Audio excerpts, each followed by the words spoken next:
Welcome to my monthly Buddhist podcast, What's Your Favourite Cake? A podcast about how I use the daily practice of Nichiren Daishonin's Buddhism in my life. This is my journey and how I use my Buddhist practice to enhance my life, but with the hope that I can inspire you on your journey too.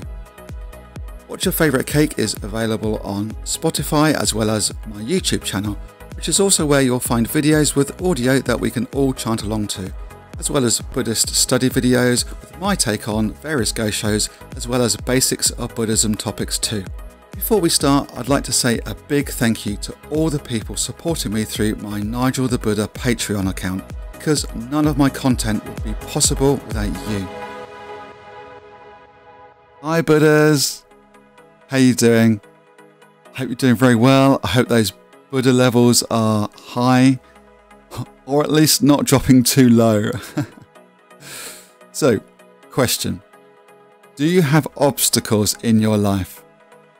No? I don't believe you. How boring would life be if we didn't have any obstacles? How boring if we had no issues and life was just a breeze? Ugh, no thanks.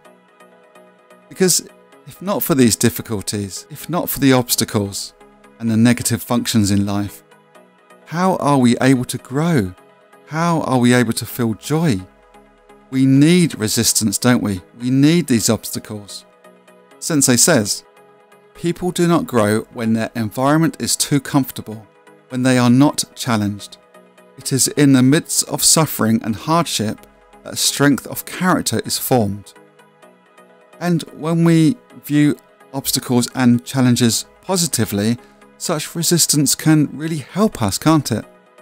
This is often explained by the example that an aeroplane is only able to take off and move forward through the air because of the resistance it encounters as it builds up speed, but which gives the aircraft lift and keeps it airborne until it has reached its destination.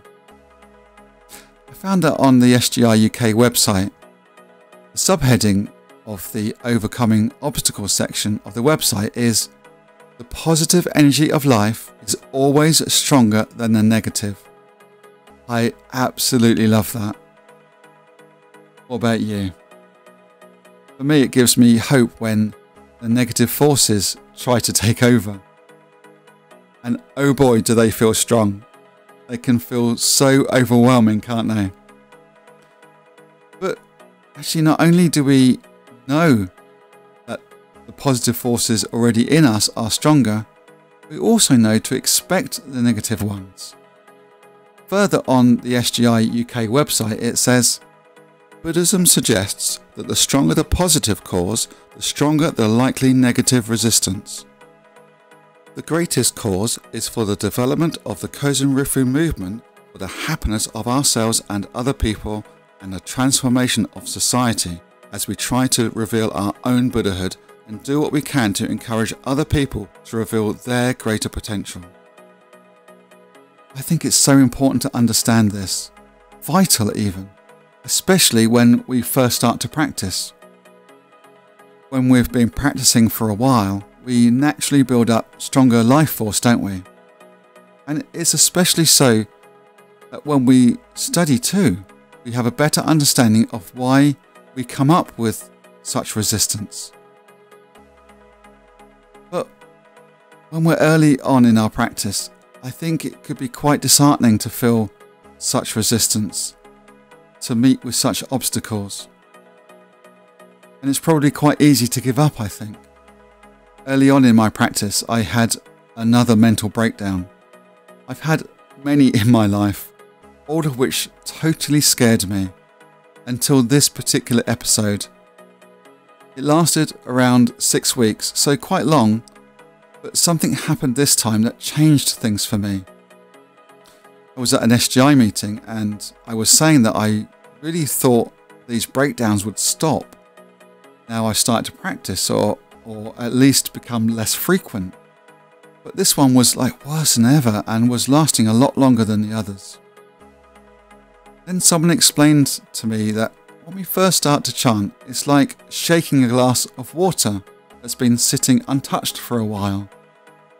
And when you shake it, the dirt rises from the bottom to the top, allowing us to eventually rid the glass of the dirt. So, the more we chant, the more we keep the glass of water fresh and clean, so to speak. Speaking of which, I think it's about time I filled my cup with fresh hot water and a tea bag. Okay, so I have my tea and I'm armed with another Basics of Buddhism topic, and it's a biggie. Well, it's a biggie for me anyway. I wonder if there are any principles or topics in Buddhism that you just can't get your head round. There is for me. It's this one, which is the 9 consciousnesses, and it totally blows my mind. When I did a study video for this one, I think I remember saying that, well, actually I do understand the topic, but it's just sort of hard to get my head round. I'm not sure I'm explaining it that well, really. It's a bit like, well, I understand our solar system, what's in it and how it works, for example, but I just can't fathom how vast it is. I just can't get my head round it.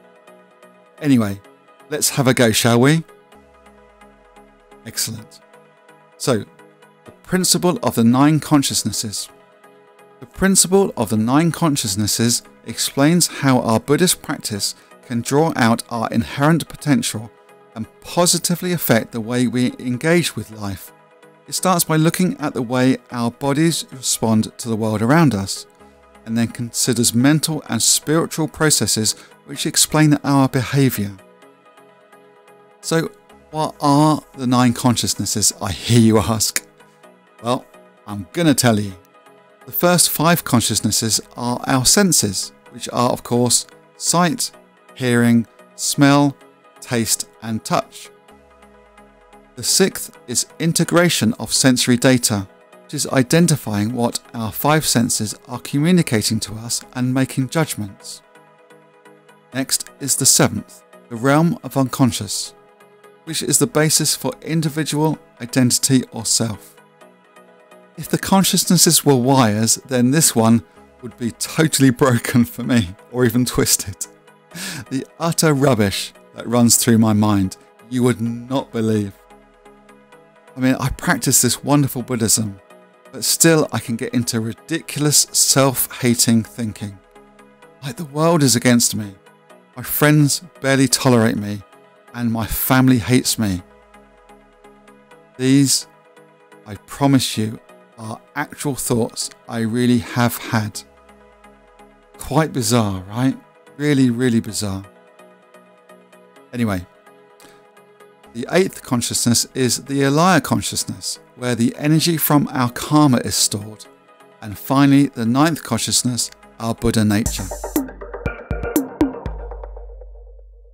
Some of you out there may be wondering why I can't get my head around that.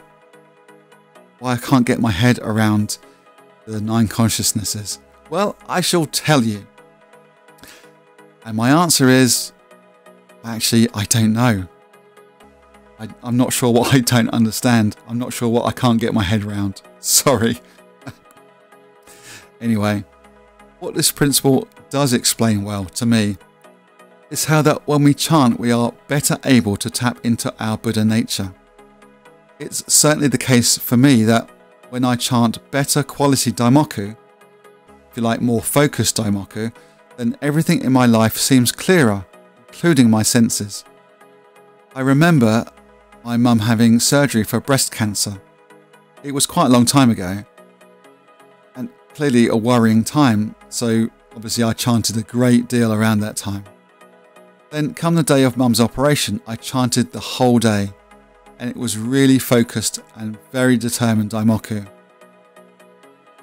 Then, without really realising why, I noticed that everything I looked at was clearer, like crystal clear. There wasn't a moment, a single moment. It was something I noticed over time, and it was around that time where I was doing a lot of chanting. Really focused chanting for my mum. I was also noticing how wonderful countryside views were, how many different shades of green in the countryside there are when I was out walking. Bizarrely, I hadn't noticed before. And the array of colours, the beautiful array of colours in the countryside too. Actually, I do that often now, as I'm sure I've mentioned many times. Try it when you're next outside. Probably sounds a bit weird, but actually, for me, it lifts my mood when I'm feeling down so much. Take yesterday as an example. I was feeling proper groggy in the morning. Well, the alarm went off at 5 o'clock in the morning, so that's the reason why, I'm sure. It was really warm yesterday, and there's no way I'm taking them out in the midday heat, for example. It's dangerous. And I like to get up that early in the morning. It feels fresh, and there's not a lot of people about, and I can give them a good run around. Anyway, I was not quite with it when we walked around the park, and I noticed that I was like looking downwards, like physically looking downwards. I then noticed that the grass had been freshly cut, and I wondered why I couldn't smell that, because I love the smell of freshly cut grass. But because I noticed the grass, my mood lifted a little, and I could then smell that, yes, the grass had been cut, and it came to my senses. And I then looked up at a tree that we were passing, and the sun was coming up through its branches. It was so beautiful. So I went from feeling quite out of it, really, to feeling really appreciative of such beautiful surroundings. I'm veering off topic a bit here, but it's like keeping a gratitude diary where we write things down or keep them in our memory bank for all the things that happen throughout the day that make us feel lifted in some way, make us feel better about ourselves, for example. And especially when it comes to the senses, it might be the smell of a nice coffee that perks us up, the clouds in the sky that lifts our spirits, the sound of birds in our garden or when we're walking in the woods, or even a bit of our favourite cake. You have been listening to What's Your Favourite Cake, a monthly podcast about how I use Buddhism in my life. Come chant with me on my YouTube channel when I go live, and check out my Inspirational Quote video shorts too. Thank you so much for your support.